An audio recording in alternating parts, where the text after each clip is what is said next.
to open 3 of the 4 restrooms. The 4th one is going to take considerable work, but when the park opens, we will be open up 3 of the 4. Does that make sense, Don? That's great. Thank you. That's really helpful.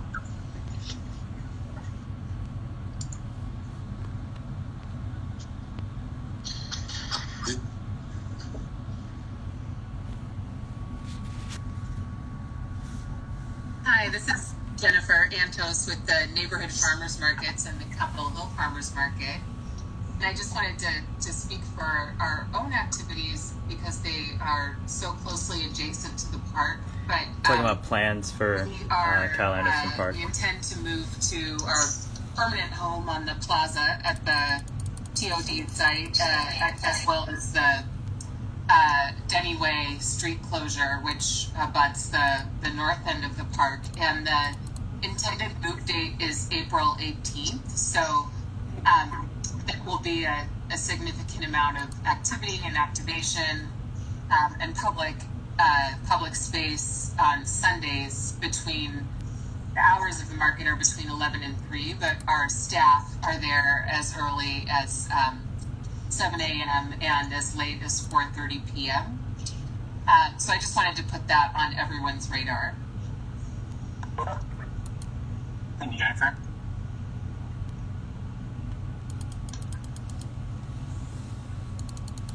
This is Erin with the Capitol Hill Eco District. I know one of the things that's come up before that maybe kind of is contained within some of what you're talking about with performance, but kind of leveraging some of the programming that was going on during CHOP to create some spaces for talking about racial equity and for building bridges between various sectors within the community.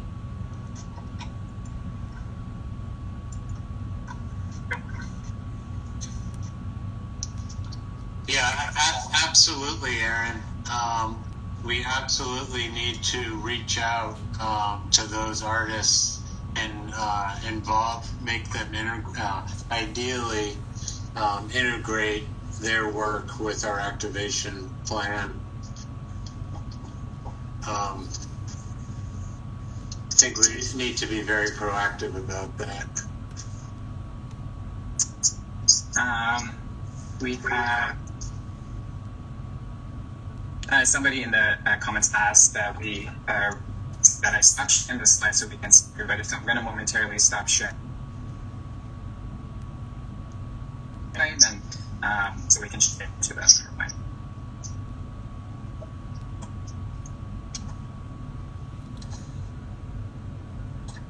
This is Jennifer Ott. I'm with the Friends of Seattle's Olmsted Parks and the Volunteer Park Trust.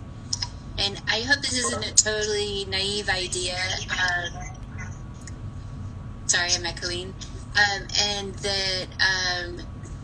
But I remember at Freewick Park, one of the activation ideas that worked really well was around books and a book swap.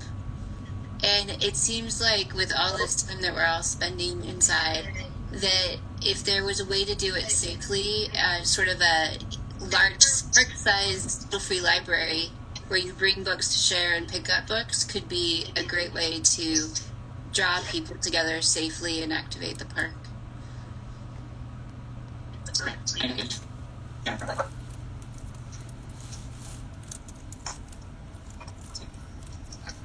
I'm writing all down. Oh, good. This is Sue Nickel, representing Friends of Seattle Olmsted Parks. We have in the past, before COVID, led park walking tours to talk about the Olmsted history of several parks. 2 years ago, we did that in Cal Anderson Park itself. So we do have an Olmsted walking tour already put together for when we can actually have in-group tours.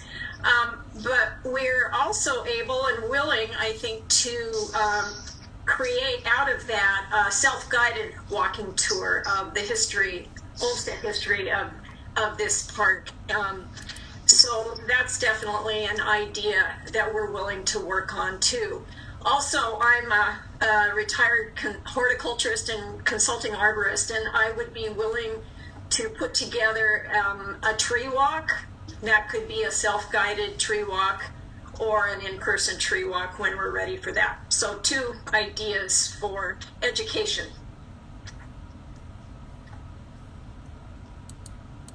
Great ideas. Thank you. Yeah, and we're seeing some great ideas in the chat boxes as well, bird walks. So thank you, teaching for ideas.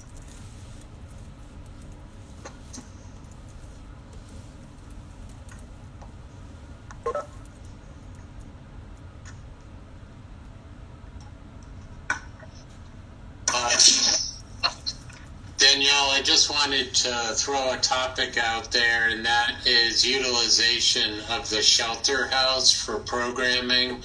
I think we really need to develop a program for the shelter house and keep it active with all sorts of programming, free opportunities to organizations that are providing 100% public benefit. My comment's not working, but this is essentially a conversation being put on by Seattle Parks and Recreation about how to activate Cal Anderson Park, which is still being occupied at the moment. Associated with the shelter house in the short term, but just for people to think about, how could we utilize the shelter house more effectively in the future?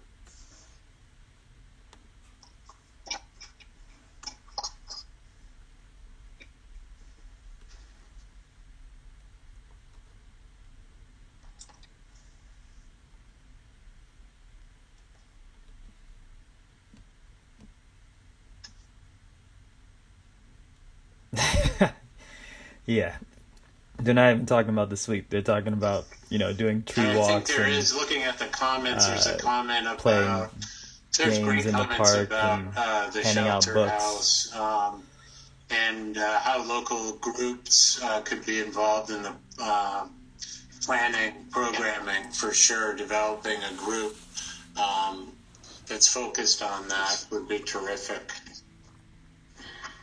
Andy, I would just maybe offer, this is Don Blakeney again, with the Park Alliance nearby.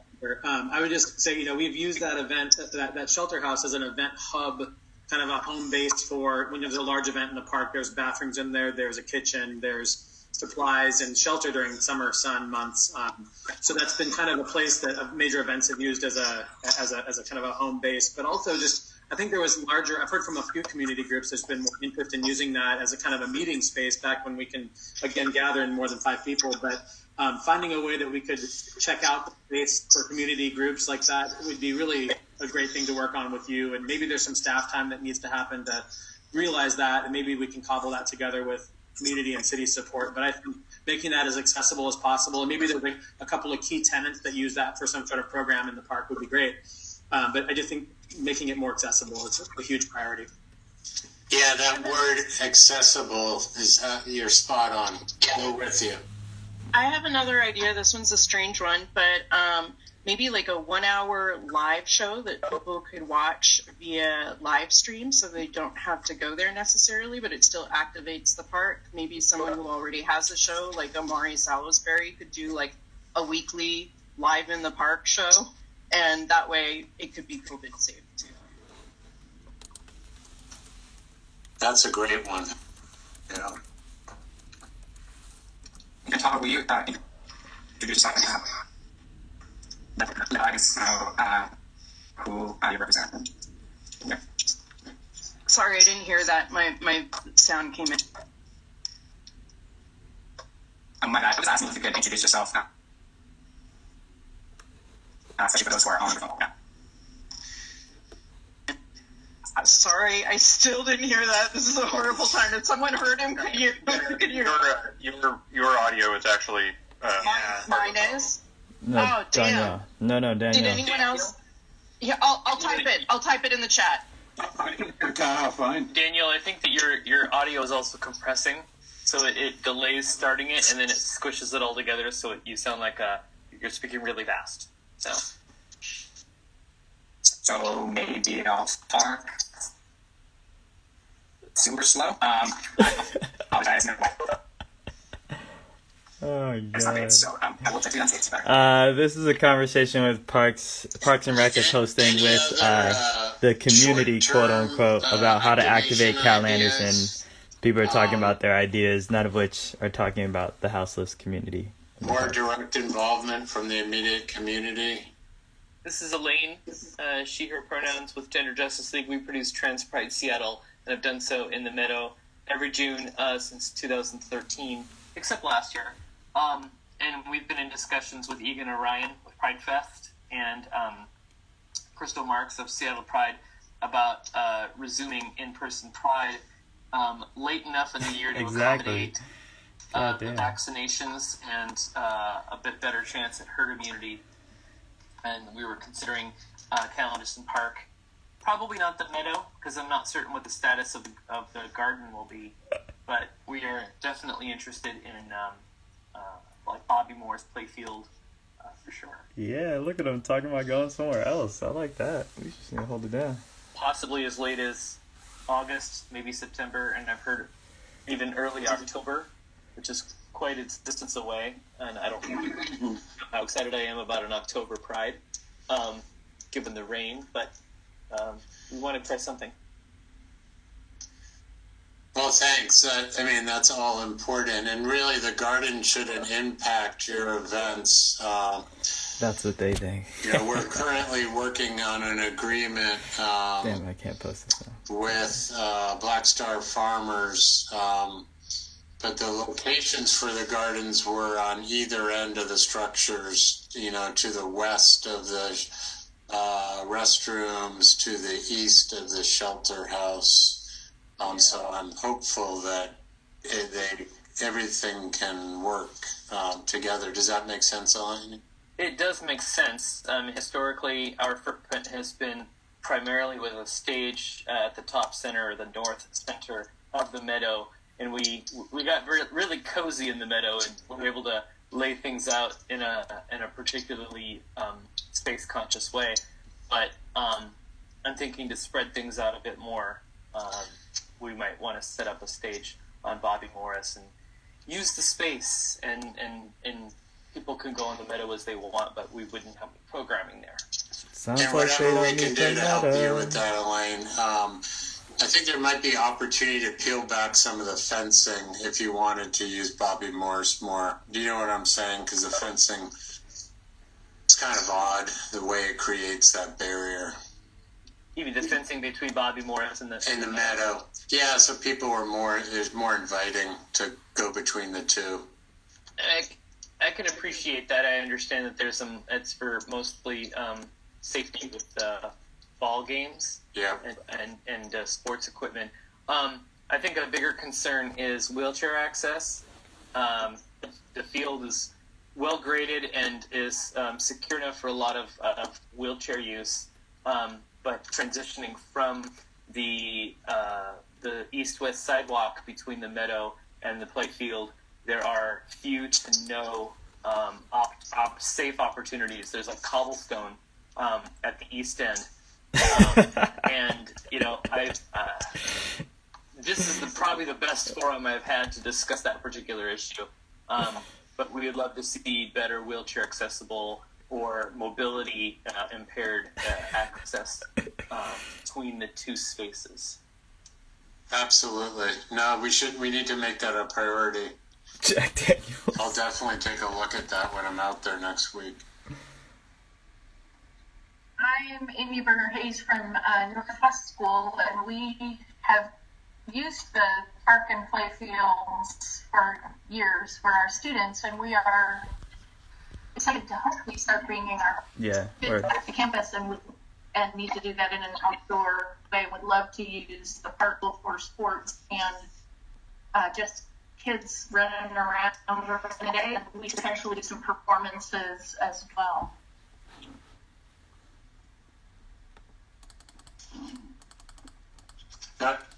Okay.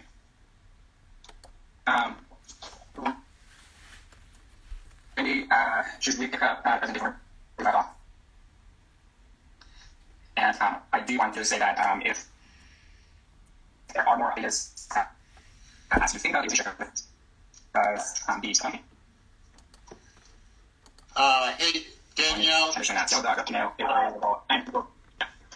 Danielle, maybe type in the comment box and turn off your video in order to. I think that might help. How can you all hear me better now? Perfect. Okay, yeah, I was just saying, thank you, Andy. I was just saying that I was asking Randy if we should pick up the presentation where we left off, and if folks have more ideas that come to mind, we do have that email address for the project, and I will have that up on the screen shortly so that you know where to send your ideas. Well, I'd like to maybe add one more before we switch out to a... Go ahead. Yeah, you can go ahead. So I'm Bob Baines. I'm on the board of Friends of Seattle's Olmsted Parks, 35-year retired park supervisor. But my primary interest these days is I know Bob.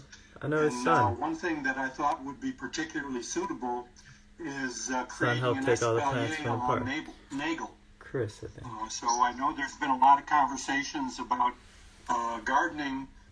Did a lot of work with gardening in parks. I work with the community to plant vegetables around Ballard Community Center before it became popular.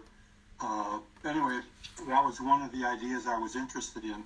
If it's possible to share the screen, I do have some 3 pictures I can show you of espaliers, including Magnuson Park. Is it possible?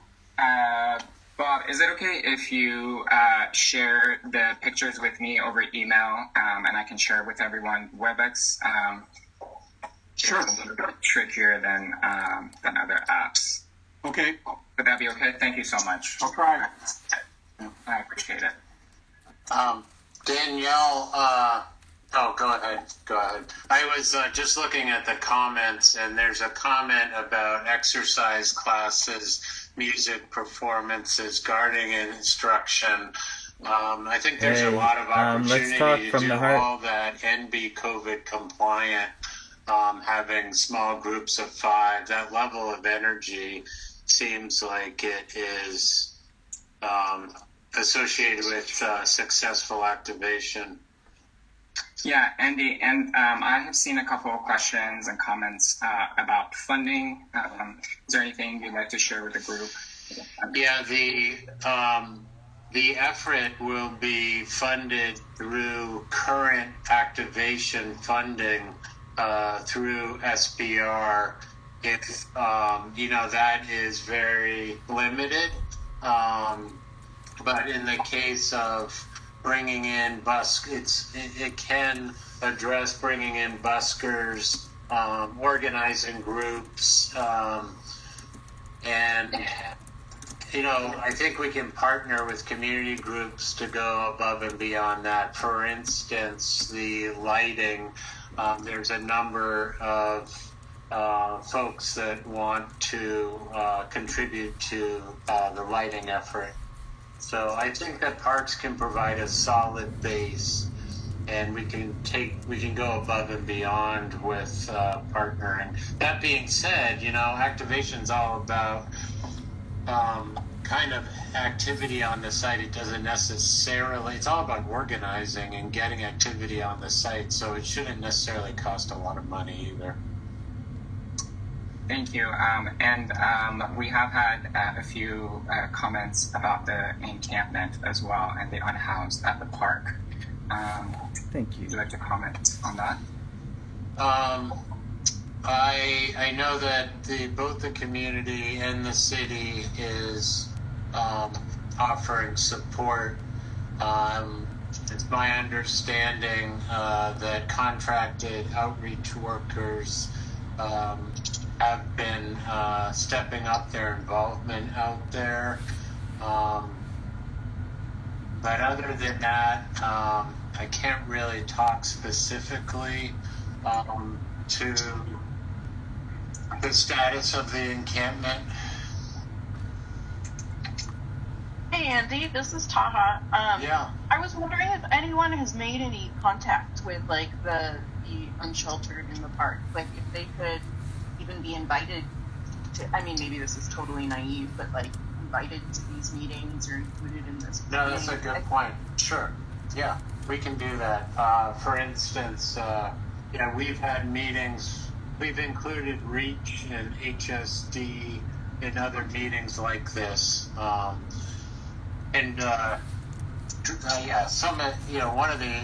Some of those outreach workers are absolutely phenomenal to talk to. So to your point, I think that would be very beneficial.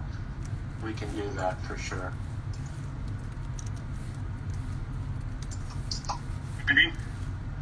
This is Andrew Haas. Can I make a comment? Yeah, absolutely. I hear lots of good ideas about activating the park, but I think it's also important to acknowledge that the situation out there is more than just something that can be solved through programming. It's an issue of political will. It's not possible to have 100 people living in the park, many with severe drug issues and mental health issues, and some of which are frankly using the park as a base to attack local small businesses, and have it also be a safe, functioning park. Until we acknowledge this reality, I think we're wasting our time. I definitely acknowledge your comment, and I think the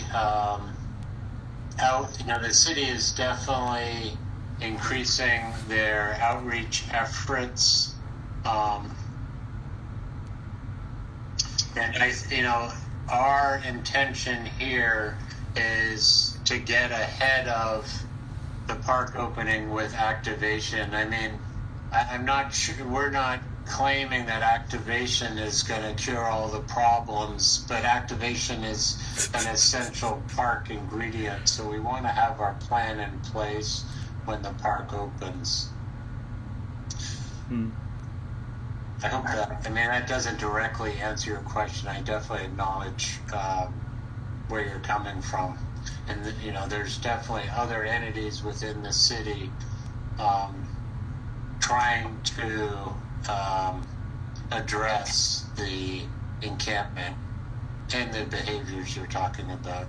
I kind of echo that, though. I mean, I'm all for reactivating the park, but really, like, a part of reopening the park is being aware of what the plan is. And I feel like we're kind of locked out of what the plan is. It'd be great to have some visibility. It feels almost like an alternate reality that we're living in. I mean, does anyone actually walk through the park? Go, Andrew, man. It's great to talk about programming, but there are some serious problems and safety issues going on, and those need to be addressed. Like, they should have actually get into programming. I mean, I agree. I live across the street, so literally, like, during this meeting, I've heard shouting and yelling in the park. These are not the same people necessarily who were there during the CHOP. I mean, I'm seeing a lot of activity. There are fires across the street at nighttime. Sometimes I get scared, and one time I ran out in slippers with like a fire extinguisher. I was like the funny neighborhood person. But I agree, just like one reality of it is you kind of have to know what's going on. And from the human rights angle, it's like what is being offered to them also is interesting. I'm not sure that all of them are houseless, to be honest.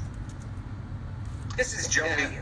I'm the Parks and Environment Division Director. I'm responsible for all of the landscape maintenance that happens throughout all of the city parks. I want to be very forward with you folks in that all I'm at liberty to say for the protection of our staff, for the protection of others and our partners, that planning efforts are underway.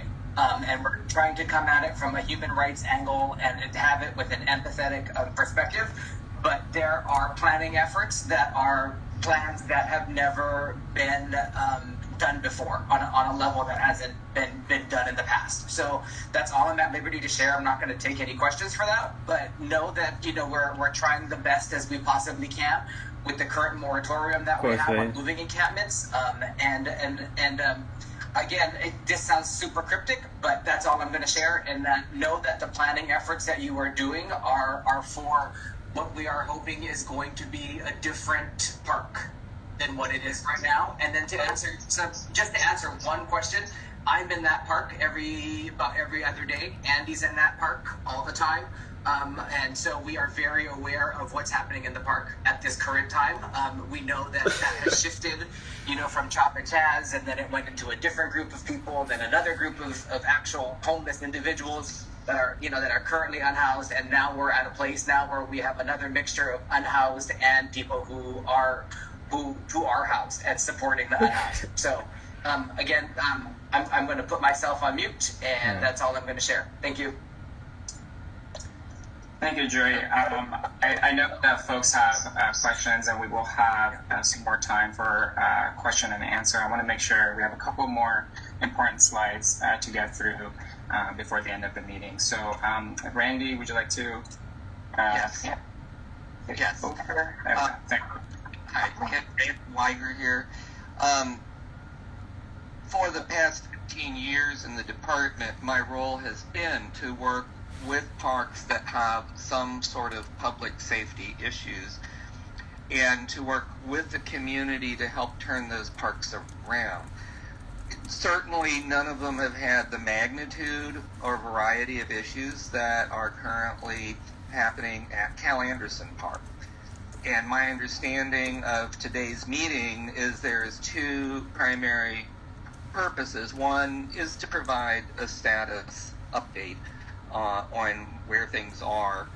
But the second is to begin a process of engaging with the community for the time when the park becomes open so that we are ready to hit the ground running in implementing positive activities.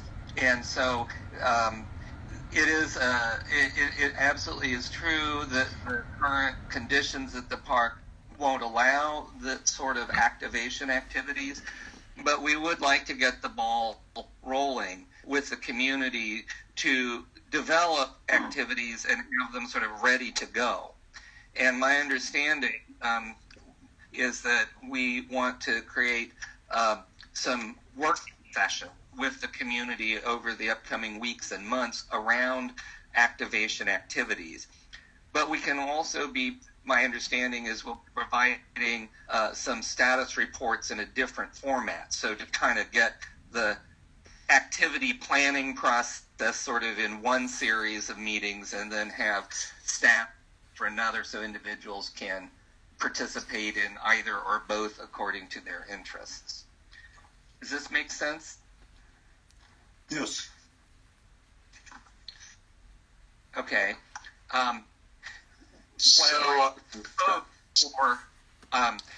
Creating working sessions around activation planning is to set up some kind of regular time slots for people to participate in. I'd actually like to propose one for next Friday morning at this time slot to pick up the thread of some of the great ideas that have been brought up in this meeting. And then also to try to establish maybe regular, maybe weekly, maybe bi-weekly sessions going, in January, to continue to develop and implement, come with an implementation plan for specific ideas. I think the more diverse and representative of people who participate in these sessions will create a more robust activation when we get to that phase of the park status becoming open. It can also bring in not only the expertise of myself and other programming staff in the department, but also all the great programming people in the community. I know from working in the community for 10 years, following the newly remodeled park reopening, Capitol Hill has such a wealth of cultural creators, that can certainly be drawn into and utilized in making the park a welcoming place for all. And that's what these sessions. That would be like the goal of these working sessions, is to engage that community in a planning process for when the park is open, how to create those positive activities that reinforce the social contract and that also can showcase neighborhood interest and talents. I think where we would like to start is for people who want to participate in these next few working sessions to send Danielle an email using the 2020 Cal Anderson at seattle.gov email address so that he knows they're interested and can add them to the meeting appointment. My understanding, again, is there will be further status updates that will be handled in a separate format. Am I explaining this clearly? And does this make sense as a way to proceed? Randy, I think that makes sense. I just want to also chime in that obviously there's a lot of folks represented on this call, but we also want to make sure that if there are folks here that are not represented, we would love your help in bringing more voices to the table and understanding who didn't get an invite to this call. How do we continue to invite folks from, a variety of different communities and spaces and organizations and so forth around and in the area of the park, so that it's a committee that's representative of who are the stakeholders. And so if you are emailing and want to participate in the ongoing meetings of this, please also send suggestions for who else we can invite and include. Thank you, Lisa. This is Don Blakeney one more time, just speaking. Nearby neighbor, Cal Anderson Park Alliance. We've been working with many community members directly around the park over the past 6 months, especially since the beginning of the COP, and talking about how we can translate some of the great ideas we've been hearing through that process into near-term activations. And I just want to remind the Parks Department that the community has been engaged in this park for 2 decades now, and Randy was great at bringing that up earlier. I think we need to find a table that's not. What I've heard over the past 6 months is the Parks Department has reinvented a table like every 3 months to bring people together to start talking about things. And I'd like to start, instead of having a parade, I'd like to have a group of stakeholders that can work together. And I agree, it needs to involve, all the voices that want to be at the table, and it needs to be inclusive, and it needs to, but it needs to show results. And it can't just be, let's just get together and talk, and then we'll talk whenever it's convenient for the city. We need to have a plan, and we need to start executing on it. And I've seen some people willing to throw up to the table, like the farmers market, and really do something positive for the community. There's an effort to fund lighting, and that's really exciting too. And I think there's commitment. I'm sorry, can someone please mute? I'm getting some feedback here. If you can mute if you're not talking, that'd be great.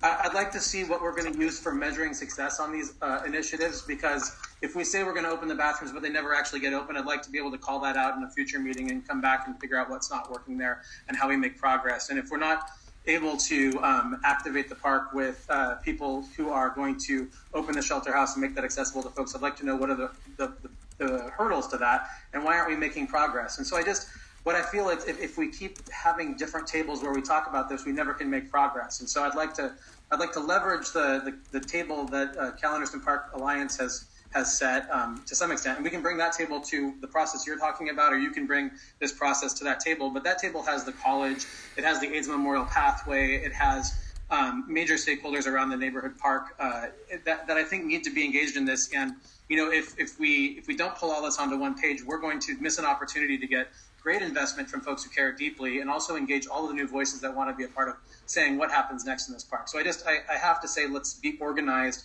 and clear on what we want to get done here. I'd like to add really quick to what Don just said, and thank you, Don. I also want to make sure that we are also converging efforts around these problem-solving conversations, and that we're looking around and seeing who has not been at any of these tables, figurative tables, yet, whether it's this year or in previous years, and how can we engage folks, particularly in queer and BIPOC communities, who have not traditionally been at the table with us. And that's one of the values that we want to establish with this working group, that we actually have an open tent where the membership might be fluid. and people come and go, and we continuously invite new voices and new people to come in so that we can be doing 360-degree view problem solving with what Don was expressing. So I want to make sure that we're also looking to do that, because we are looking to folks on this call to help recruit people to help us in this effort, because we're acknowledging that we don't know everybody who's in the community, and we don't know how to touch everybody who's in the community necessarily. And so it's really going to take a village for us to do that. And Brian, I just add, this is Don one more time. I think it involves stumbling forward to some extent. There's people who showed up in September and said, I'd like to do something today to help. And I don't want to wait for a process to next summer to have people who live next to the park get engaged. So there might be some stuff we can do right out of the gate as we continue to listen and grow our tent. Like I feel like it's not mutually exclusive. Let's get going on a few things, and let's continue to listen. Yeah, I agree.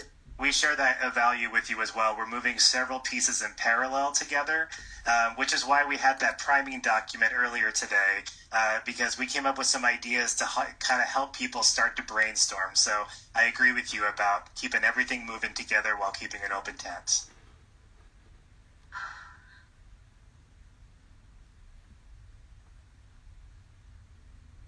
So do we have any questions as we, move into the last few minutes of this meeting? Hi, this is Jill Kronar. I'm with Hunters Capital, and I've also been a member and involved with Kappa for quite a number of years. I've been working with a group of stakeholders around the lighting in the park, which is actually an initiative that we took under about a year ago, just noticing how dark the park can be in the winter months, and how can we illuminate it and make it feel more safe, but in a nice kind of bright and cheery way. And we're lined up and ready to execute on that. But one of the concerns that I keep hearing, and I think is valid, is again about making this big investment and the possibility of destruction of the lights, and throwing good money after bad. And so if we could just have some comfort if we're making investments and we're kind of making strides forward, that we're not going to take 2 steps forward and 1 step back and throw good money after bad.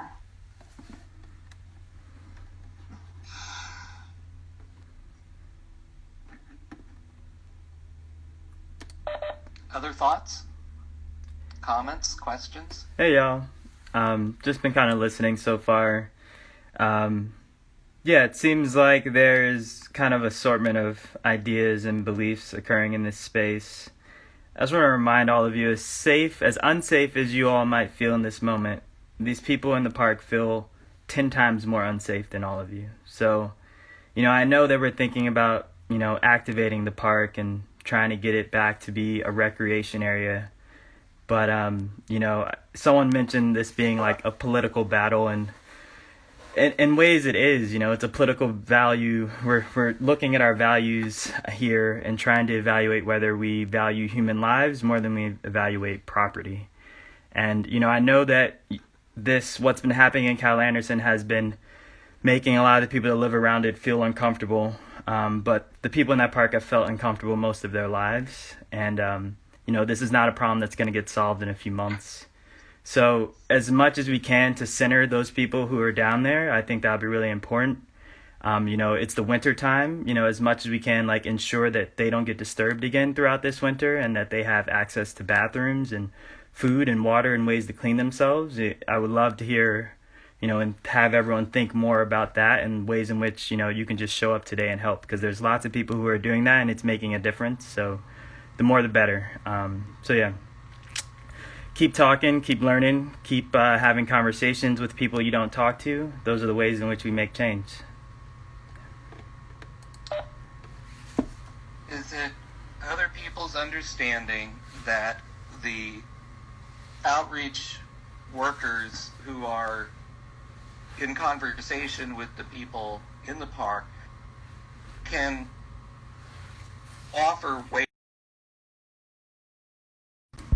From what I've heard from people in the park and my own experience is that the outreach people don't really have the capacity or the solutions. They're kind of overwhelmed. So they need more help. They need more resources to be able to give people what they need.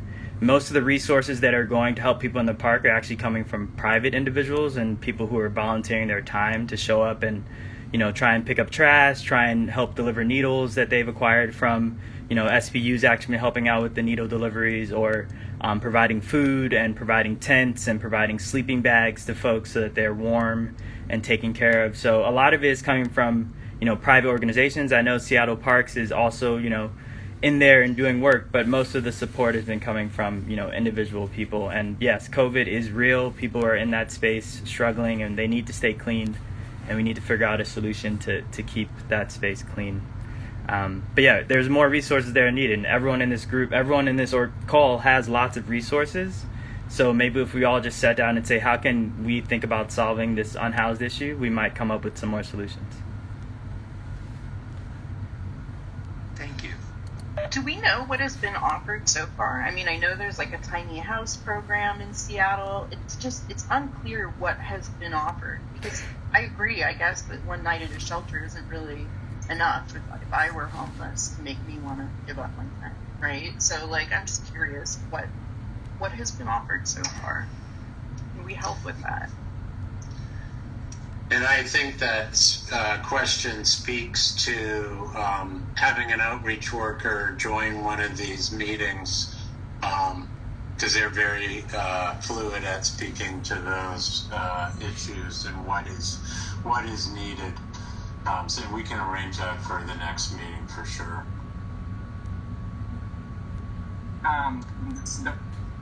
I just want to step in. I do see that we have a call-in user who has raised their hand. I'm not sure what your name is, but I'm going to request that you unmute yourself in case you still would like to share your question. I guess the fencing is... Okay, maybe it's old raised hand. Feel free to send me the your fencing questions, is stopping the parks if you're from not able cleaning to, because they right can't now. bring in vehicles, it sounds like. I want to just check in about zoom the in time on that and for make a sure sec. that we respect everybody's time. So I'm going to move on to the last slide.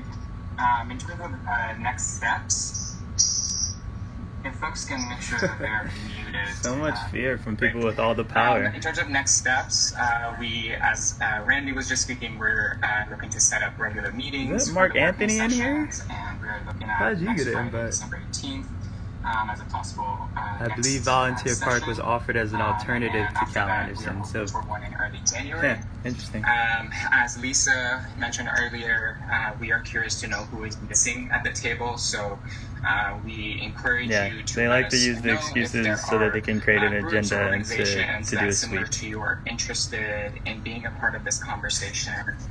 Supposedly, if anyone's down there knows, is HSD doing anything? Joey says that they've reported their providers and are referring people to shelter services.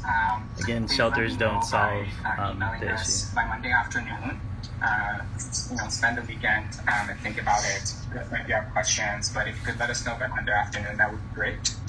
And for those of you who are If you have any questions, please hit this up. Let them know. 2020 Cal Anderson at seattle.gov. They need to hear everybody. Part of the working sessions. We will be posting updates on our website. We have set up 7 people have been referred to tiny homes. Project. That's and great. So we'll be using that same page to post updates about this process. So if you don't already, please make sure you have that tiny URL link saved somewhere. Any questions, comments from our team or from the audience? Any final thoughts? 7 of 12,000. All right. Well, God, thank you again, everybody, for joining us today. We really appreciate 20 more individuals over 3 days to new units open up at 5 different tiny home villages and their faculty in Bitter Lake. That you see on the screen. And Mark Anthony referring people to Volunteer Park is not accurate. Thank you, Mark Anthony, for being wrong as usual. Thank you again, everybody, and we look forward to continuing to work with you. Have a nice weekend. Yeah, I'll post the link in Thank this you. video. Thanks all. Thank you, Danielle and Randy. Great work. Go team.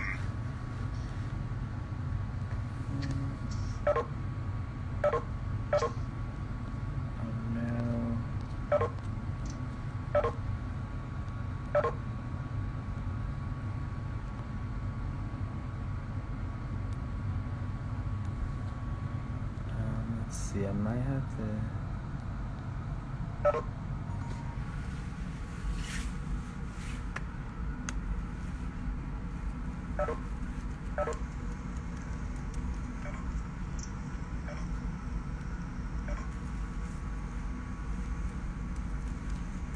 Oh no, I'm having trouble saving. Damn it, I'm live, but I'm not. Damn it.